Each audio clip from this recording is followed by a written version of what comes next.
தங்கத்திருப்பாதம் வணங்கும் போது தங்கத்திருப்பாதம் வணங்கும் போது பெறுகின்ற சுகத்திற்கு எல்லையேது பெறுகின்ற சுகத்திற்கு எல்லையேது சந்தனம் மணக்குது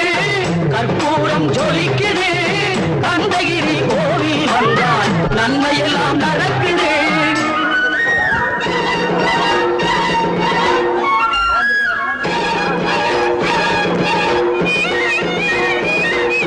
மயில் மீது மன்னனை இருக்க வைத்து 7 ஸ்வரம் பாடும் கிங்கிணி சதங்கை கட்டி